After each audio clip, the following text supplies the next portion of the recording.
aumentado las consultas, han aumentado, bueno, las situaciones de abuso, y me refiero no solamente al abuso sexual, sino el abuso físico, ¿no? La violencia física. Sí, bueno, si tenés algunos datos respecto a esto. Mira, lamentablemente a lo que yo me dedico, como tiene que ver con niños y niñas, son las voces invisibles, ¿no? Las que realmente no pueden pararse por ellos mismos y poder pedir la ayuda que necesitan. Estas situaciones de encierro, cuando vos estás justamente encerrado con una persona que es tu agresor, una persona que te golpea o una persona que te abusa sexualmente, son, sinceramente, agravan la situación, ¿no? Son un gran factor de riesgo. ¿A dónde puede uno escapar? Los chicos no pueden estar solos por lo general y mucho menos ahora dando vuelta por la calle. Pero por otro lado, también, ¿no? Hay como campañas para la concientización de los vecinos, ¿no? Los vecinos que por ahí escuchamos a chicos llorando, escuchamos golpes, escuchamos gritos, situaciones que nos ponen en alerta de que algún niño, alguna niña la puede estar pasando mal. Obviamente, a nivel mundial, esto está creciendo en este momento, ¿no? Yo he tomado bastantes charlas y cursos en los que vemos que a nivel mundial la situación de no poder escapar, bueno, hace que esto esté pasando y los chicos lo estén viviendo muchísimo peor en este momento. También el tema llega a lo que tiene que ver con las mujeres que sufren violencia, ¿no? Porque pensemos que en las familias violentas, cualquier pequeña situación de tensión y de crisis, no, de tensión, cualquier dificultad se vive como una gran crisis, porque no tienen las herramientas como para poder acompañar estas situaciones. Y en este momento nosotros mismos estamos viviendo situaciones difíciles, con 100 días, ¿no?, metidos en nuestras casas. O sea, nos pasa y les pasa, yo lo veo también en los chicos que no tienen estas dificultades, que ya no soportan más, ¿no? Y a todos nos está pasando en este momento, bueno, muchísimo más a ellos. Vos decías que hay campañas para que, bueno, la sociedad, el vecino, bueno, el que está cercano, el próximo, eh, participe eh, haciendo alguna denuncia, digamos, teniendo alguna, digamos, alguna participación frente a esto, digamos, que no sea la indiferencia, ¿no? En la práctica, ¿vos ves que esto está pasando o por ahí todavía, digamos, todavía tenemos cierta cosa de, bueno, de qué le pasa al otro, mejor no me Sí, de meto? no te metas, como Claro, venimos con el no te metas, ¿no es cierto? Desde muchas décadas acá, o de mucho antes, por supuesto. Es algo instituido entre nosotros y también esto de que lo que pasa entre las cuatro paredes, ¿no?, del vecino es algo que le compete a ellos. Y de hecho, cuando uno se acerca de alguna manera, escucha estas cosas, ¿no? De, ¿quién sos vos para decirme cómo tengo que venir a educar a mis hijos? ¿No? Este tipo de cosas. ¿Quién sos vos para meterte? Bueno, y yo la verdad es que cuando estos padres están fallando en su misión y en su tarea, ¿no?, de poder crear seres humanos, acompañarlos en el crecimiento para que se desarrollen lo más sanamente posible, esto ya es responsabilidad de todos. Ahora, es verdad que hubo un primer momento donde no llegaban ninguna consulta, ¿no? Porque justamente el acomodarse a esta situación. Y ahora van llegando, y van llegando más, van llegando cada vez más. Pero sí, es como vos decís, es algo a lo que la gente no se anima. Esto que vos mencionabas recién del no te metás, ¿no? ¿Qué me vas a decir? ¿Cómo tengo que educar a mi hijo? ¿No? Yo también pensaba, ¿cuánto tendrá que ver todo lo que es el dispositivo de la ley? ¿No? Porque digo, si yo vecino veo algo que me parece que está muy mal, ¿no? Eh, digo, ¿cuánto la gente tendrá? Digo, tal vez la gente le tiene más miedo, ¿no?, a la amenaza, ¿no?, del vecino, que más confianza en lo que a uno lo puede llegar a amparar la ley, ¿no? O la Totalmente. seguridad que uno no puede sentir para decir, bueno, esto lo hago porque yo tengo un respaldo atrás y sé que me van a acompañar y que no me va a pasar nada. Digo, como también me parece que tiene que haber como todo tal vez un dispositivo y un contexto que acompañe, ¿no? Que favorezca, digamos, las Sí, denuncias. ahí se pone un poquito más difícil la situación, porque pese a digamos, visibilizado que está actualmente, ¿no? En relación a otros años, yo hace casi 30 años que estoy trabajando con esta temática, en otros momentos ni se hablaba de esto, ¿no? Yo tengo muchos pacientes que por contar lo que les estaba pasando, la familia las retó, porque ¿cómo vas a desconfiar de un adulto? ¿Cómo vas a hablar así de tu tío? Y a los mayores hay que respetarlos. Claro. Pese a que ahora lo vemos muchísimo más, es un tema que está sobre la mesa, no lamentablemente en la agenda política ni pública, porque si no, realmente muchos más chicos y chicas se beneficiarían de, de, digamos, estrategias mejor implementadas en relación a la protección de los niños y las niñas y los adolescentes. Pero pese a esto, pese a que es algo que ya se habla, a veces lo tratan muy bien en los medios, muchas veces no, no, es, no hay digamos, un compromiso social como para darnos cuenta que esto es un problema de todos, que cuanto antes podamos trabajarlo, menos grave va a ser la situación, menos tiempo van a los chicos llevar encima esta carga tan terrible. Y aparte hay como una visión muy familiarista que tenemos, ¿no? Como que en el sentido de los chicos, o sea, bueno, nacieron ahí, es el padre que le tocó, ¿no? Hablo de esto porque principalmente, lamentablemente, el maltrato en todas sus formas pasa por lo general por la familia, ¿no? No viene de parte de un desconocido, estamos muy acostumbrados a decirle a los chicos y a las nenas, principalmente, cuídate en la calle, no hables con nadie. ¿Cómo le decimos a estos niños y niñas que se cuiden en su propia casa? ¿No? Entonces, yo he dado charlas y he escuchado cosas como hay que preservar a la familia. Por supuesto, qué mejor que la familia, cuando uno tiene la referencia de la familia propia probablemente, pero no es la familia de estos niños y estas niñas, ¿no? Claro, aparte, ¿quién le podría decir al niño que se cuide de su propia familia? Exacto. Por eso las campañas de prevención son muy buenas en relación a lo que es, por ejemplo, el abuso extrafamiliar, ¿no? O sea, esto de cuidarnos de los extraños, etcétera. Pero cuando se trata de que me está pasando esto en mi casa, ¿cómo prevenimos eso? Es muy difícil. Pero es importante charlas como estas, donde la gente puede estar más atenta y escuchar y entender que lamentablemente pasa mucho más frecuentemente que lo que uno querría, ¿no? Quisiera, porque eh, por la vulnerabilidad, ¿no? De los Eh, niños y las niñas en desarrollo, obviamente.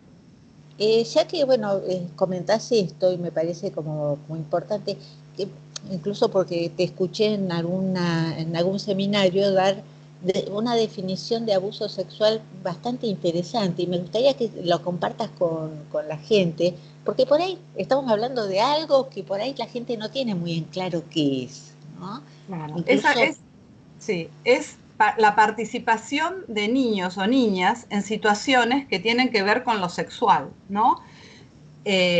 Pensando que hay ¿quiénes hacen participar a los niños y a las niñas?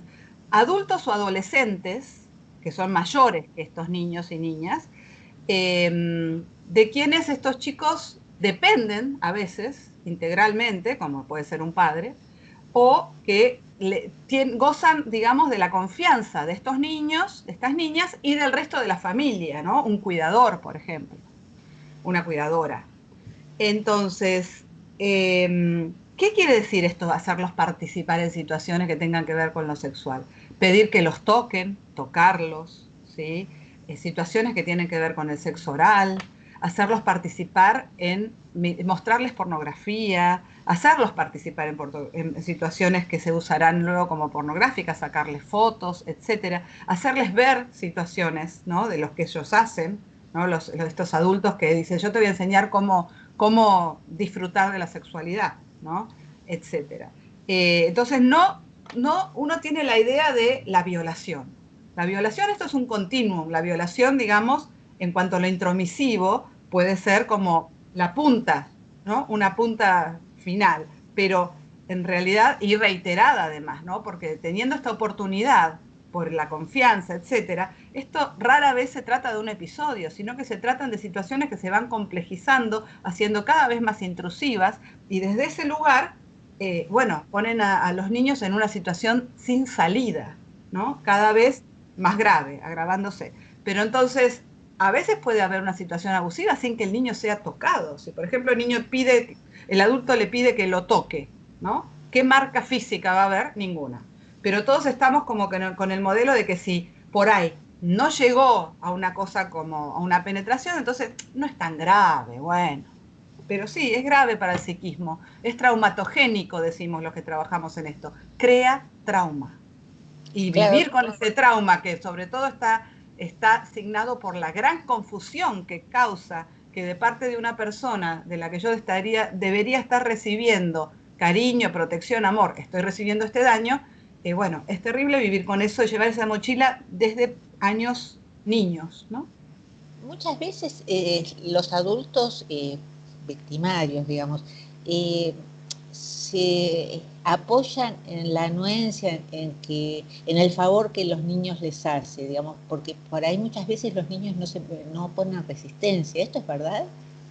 Mira, ahí tratas un tema genial y me encanta poder hablar de esto. Los niños y las niñas no pueden dar su consentimiento. ¿Por qué? Primero porque hay una gran diferencia de poder, ¿sí? A veces cuando la violencia es entre pares nos cuesta un poco más entenderla. Acá lisa y llanamente tenemos una persona que por lo menos tiene varios años más, ¿sí? Porque si hablamos de un adolescente de 16 y una nena de 6, digamos, la comprensión de lo que está pasando es muy diferente. Entonces hay una gran diferencia de poder. Muchas veces esta diferencia de poder además está asignada por la dependencia, como decíamos antes. Entonces no hay libertad. Quien elige tiene libertad. Acá no hay posibilidad de tener libertad. Y por otro lado, no puedo dar un consentimiento si no entiendo qué es lo que me están proponiendo. O sea, ¿por qué? Porque hay toda una manera engañosa, ¿no?, de hacer entrar al chico y a la nena en esta situación. Por lo cual no hay a veces, digamos, en los niños que están creciendo, herramientas intelectuales como para saber a qué se los está, digamos, haciendo, en qué se los está haciendo participar y hasta dónde llega, y muchísimo menos las consecuencias que todo esto tiene. Tampoco los chicos a veces están a la altura de la situación de manera emocional, por eso hacen síntomas, ¿sí?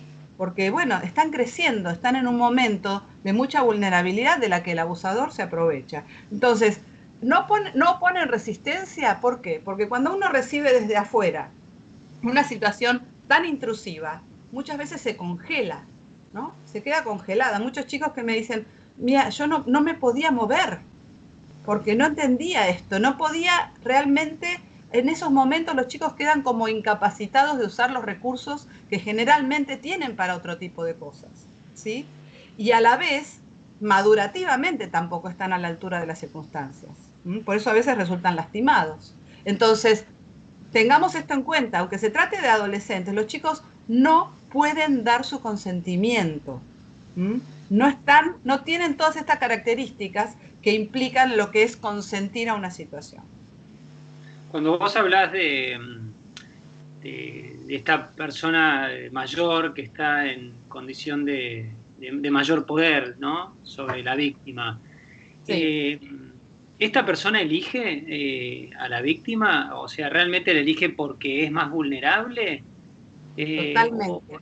Porque a veces tenemos, ¿no?, la idea de la impulsividad. Es alguien que no se puede contener, entonces entra y arremete. No, los abusadores sexuales tienen rituales y muchísima paciencia para ir preparando, ¿no?, entre comillas, a la víctima. Entonces empiezan hay toda una dinámica, ¿no?, que empieza como un juego, y saben o buscan, ¿no?, a quién. Justamente cuando los chicos hablan es porque se equivocó de víctima. O sea, ellos cuentan con el silencio de la víctima, del niño o la niña victimizado.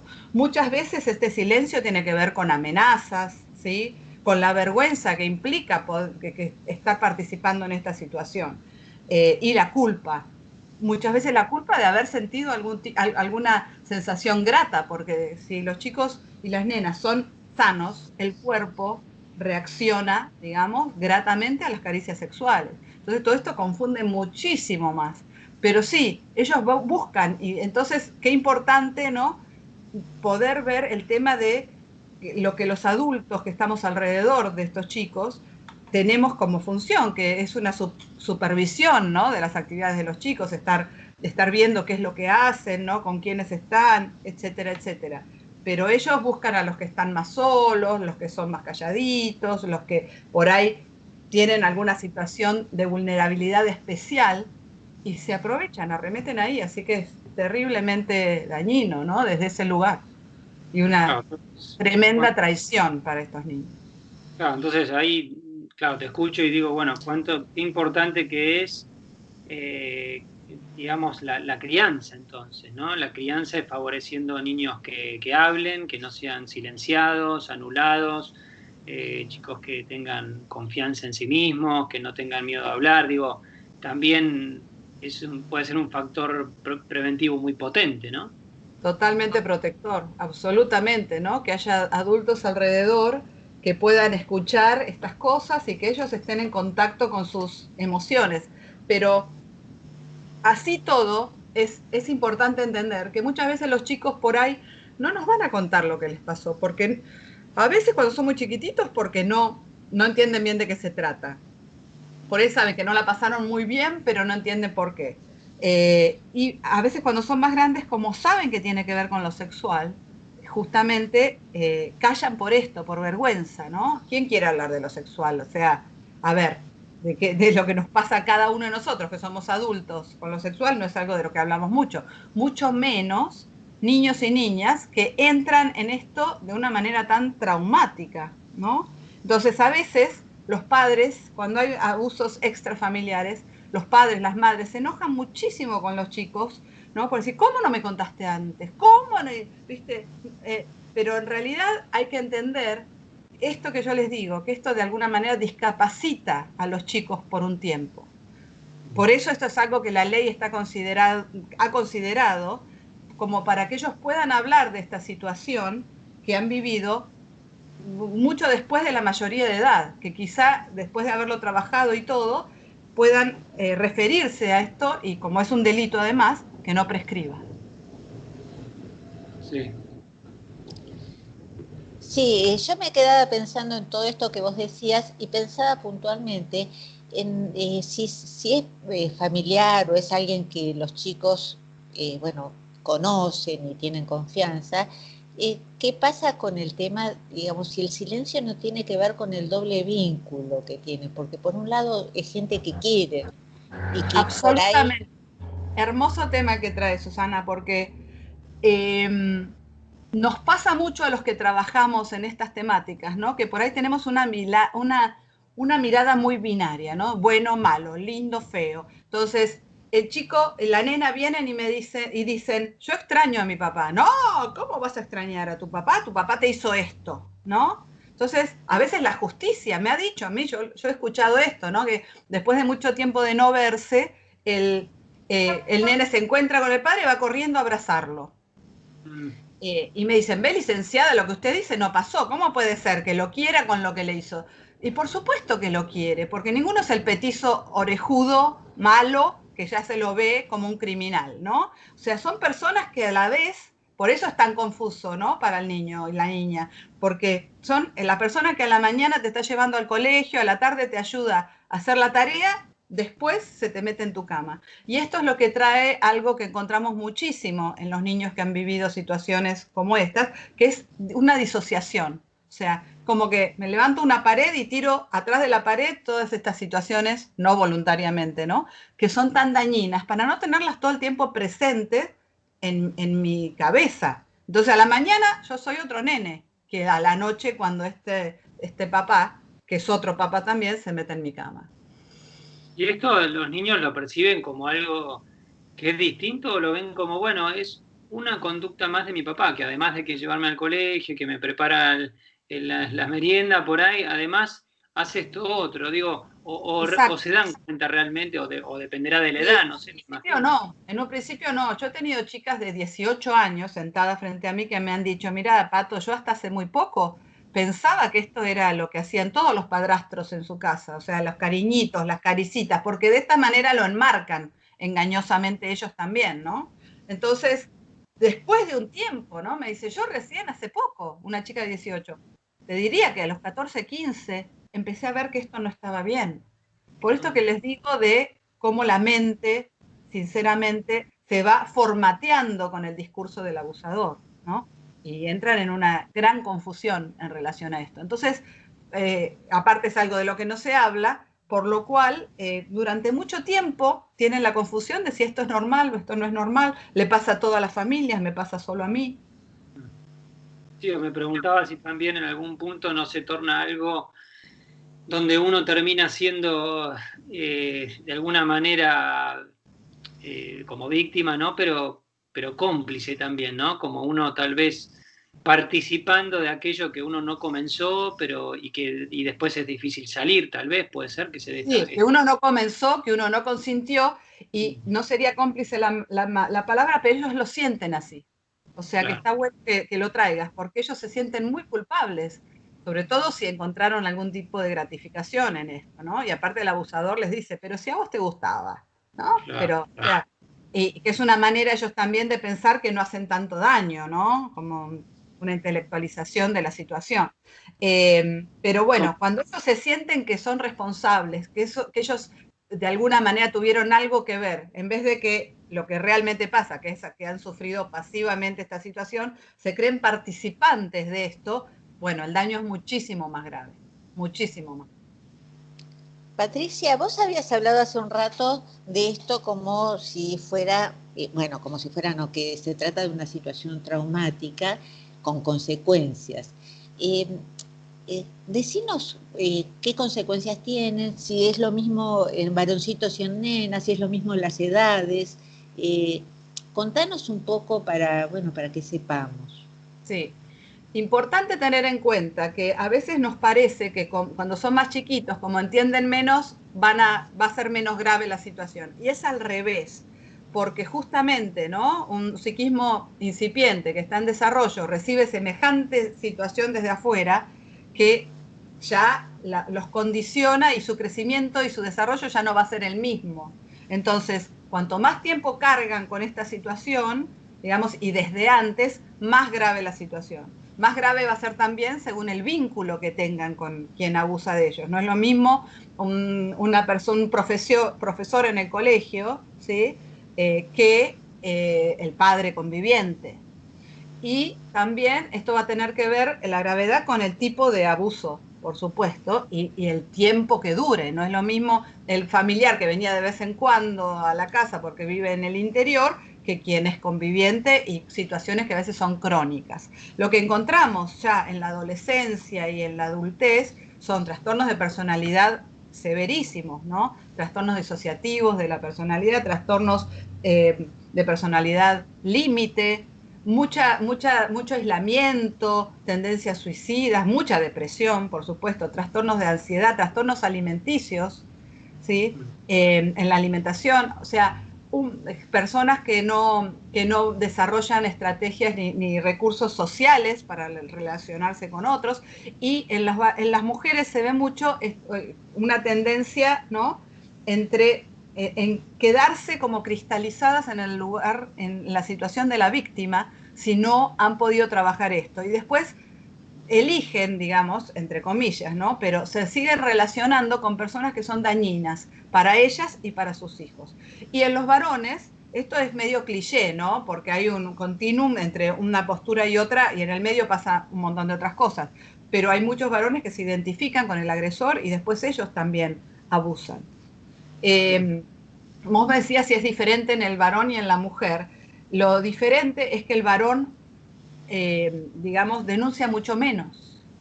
Si bien acá hay una cuestión de género, ¿sí? Que tiene que ver con la manera de que el hombre vive su masculinidad, porque la mayoría de los abusadores son varones y la mayoría de quienes han sido abusadas son nenas, esto es así, según las estadísticas en todo el mundo. También sabemos que hay que abrir un signo de pregunta porque los varones dicen menos. Si son abusados por un varón, porque tienen miedo que esto sea una homologación a la homosexualidad. Y si son abusados por una mujer, que ese es el último tabú del que nadie quiere hablar, bueno, muchísimo menos van a denunciar. Pero también son abusados los varones y tienen sintomatología bien notoria. Vos hablabas de un tabú, el tabú de si la mujer puede ser abusadora. ¿Por qué crees que está este tabú? Y bueno, y si realmente las mujeres pueden ser abusadoras, ¿no? Sí, lamentablemente hay mujeres que abusan. Y vos fíjate que en el rol, ¿no?, tan, digamos, protegido y endiosado de lo que es ser madre, hay un montón de, o sea, bajo las tareas del cuidado, de la higienización, bueno, se puede, hay una línea como un poquito difusa, ¿sí? Entonces, desde ahí hay como que un cuidado que la sociedad no, jamás va a pensar que una madre, ¿no?, con el instinto maternal y todo lo que tenemos nosotros puesto en esta figura, puede llegar a ser algo así. Lamentablemente la hay. No son los más, no es la mayoría de los casos, o sea, pero bueno, existe también. Y en muchas veces tiene que ver también con patologías, ¿no? En los casos que yo me he encontrado. Pero sí, lamentablemente existe y esto es algo que nadie quiere ver porque es demasiado doloroso.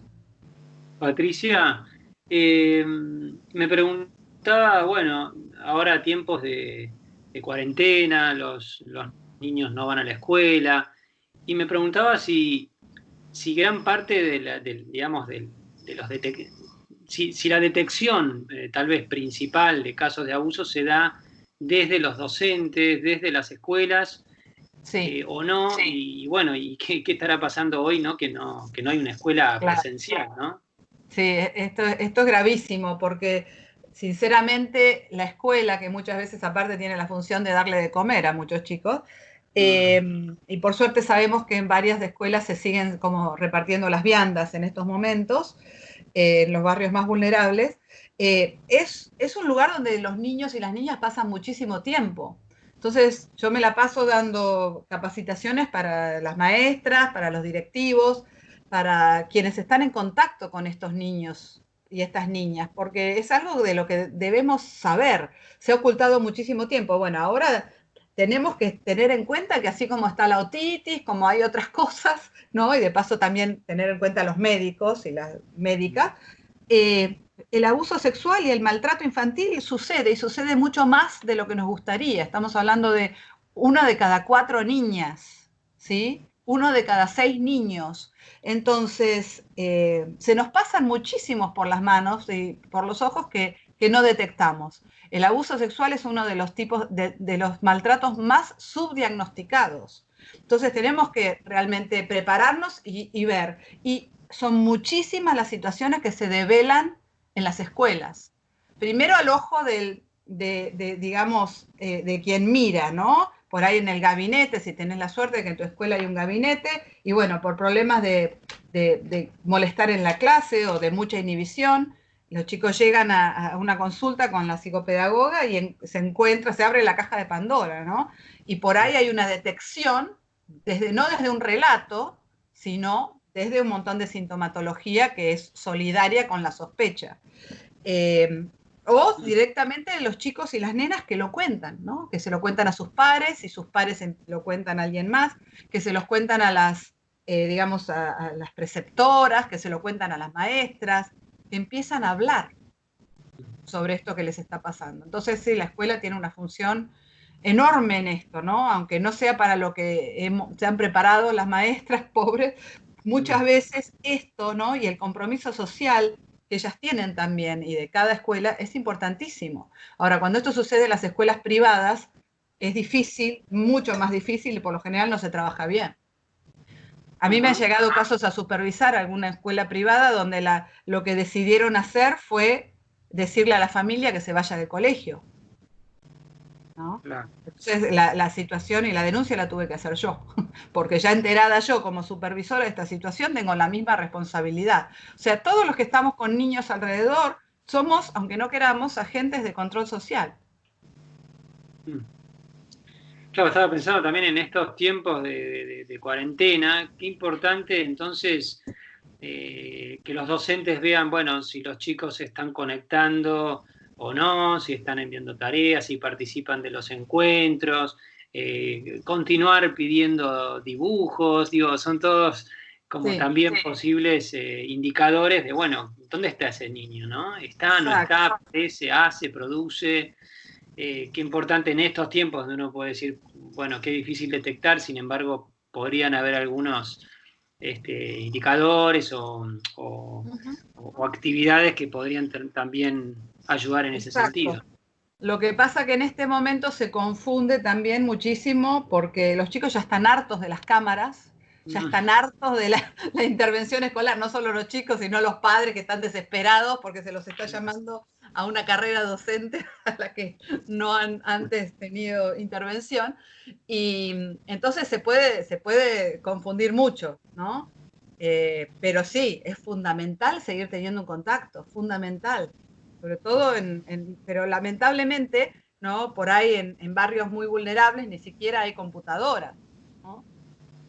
Para que los chicos se puedan conectar. Así que es una situación complicada que trae esta arista también de lo invisible, que tiene que ver con el sufrimiento de los chicos.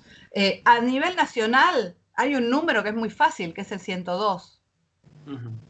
Es un número a nivel nacional al que se puede hacer las denuncias, ¿no? O las preguntas, uno como que tiene una duda sobre algo, una sospecha. Nosotros no tenemos que tener la certeza de que esto suceda, tenemos que tener Claro. una sospecha bien fundamentada, ¿no? Y después en provincia están los servicios locales, ¿no? De protección y de prevención y de protección de los niños y las niñas y los adolescentes. Cada municipio tiene el suyo, o sea que uno lo busca por internet y lo encuentra, y un teléfono, y hay guardias, ¿sí? También hay guardias en las fiscalías que están especializadas en este tipo de delitos. Así que tenemos lugares donde acudir para que nos puedan contar un poco qué podemos hacer y a la vez que puedan recibir directamente una denuncia, ¿no? Esto en este momento es algo que hace muchos años no había, así que hay que aprovecharlo. ¿Hay más Ahora cuando dispositivos? Perdón, Susana, sí, sí, sí, adelante. no, no, quería preguntarte si aparte de esto de la violencia, digamos, del abuso sexual, ¿qué pasa con las otras violencias? Bueno, los A castigos, la los orden golpes. del día, están a la orden del día, porque justamente, ¿no? Como les decía, este tipo de familias que tienen, porque el maltrato es un tipo de comunicación que ya está instalado, ¿no? No es que de vez en cuando, viste, le di un chirlo, que bueno, tampoco en este momento eso está, digamos, visto como bueno, porque bueno no es, pero bueno, no se trata de la situación ocasional, se trata de ya un tipo de comunicación que está instalada en la familia.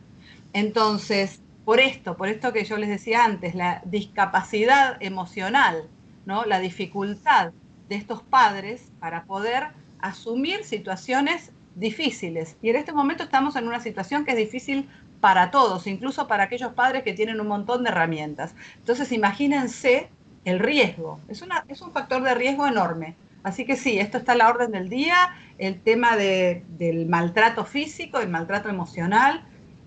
Sí, lamentablemente se da muchísimo más en estas situaciones. A nivel mundial está pasando esto. Una última pregunta. Además del 102, eh, está la ESI, ¿no? El Programa de Educación Sexual Integral, hay una ley. Digo, ¿hay otros dispositivos que también eh, ayudan tanto a Por niños supuesto. como a personas que pueden prevenir? Lo importante de la ESI es que se pueda trabajar, ¿no? En lo que es la sexualidad normal. O sea, no solamente las cosas que pasan, digamos, desde lo que es el abuso, sino también entender que lo que es la sexualidad y normalmente como para tener herramientas, ¿no? Esto que tan tabú de lo que ninguno de nosotros hemos recibido educación de parte de nuestra familia. Y para lo que sirven también estos dispositivos es para una detección, ¿sí? Esperemos precoz, como un tipo de prevención secundaria, ¿no? O sea, después de estas charlas y después de estos dispositivos que se ponen en acción, son muchas las nenas y los nenes que cuentan lo que les pasa. Entonces, desde ese lugar, ¿no? Es muy importante también. Mira qué bueno, qué interesante esto que decís. No sabía que Sí, era, que se podía, que tenía un efecto tan potente, mirá vos. Por suerte, sí, no es tan potente como nos gustaría, porque ya les digo, ¿no? Así como los trabajos con las familias que van cuando son citadas son las que justamente no necesitan este tipo de charlas, pero bueno, es importante que esto esté sobre la mesa y que de esto se empiece a hablar. mira, estamos con muy poquito tiempo, pero te quería hacer una pregunta cortita, ¿no? Que es cómo ayudar también a los profesionales que trabajan con una problemática tan difícil, ¿no? Digamos que Vos estás hay diciendo algo, cómo me ayudás a mí. por ejemplo, o cómo Bueno, haces vos como para, bueno, bueno, como es para poder afrontar importantísimo. esto. Para los que trabajamos en la clínica, ¿no? Con esta temática, es muy importante, ¿no? Yo en este momento, en vez de estar atendiendo pacientes, estoy hablando con ustedes. Todo lo que tenga que ver con la prevención y la difusión de esto, y dar clases, y supervisar y enseñar sobre esto, es fundamental para nosotros, porque tenemos una herramienta que la tenemos que compartir, porque mucha gente no la tiene.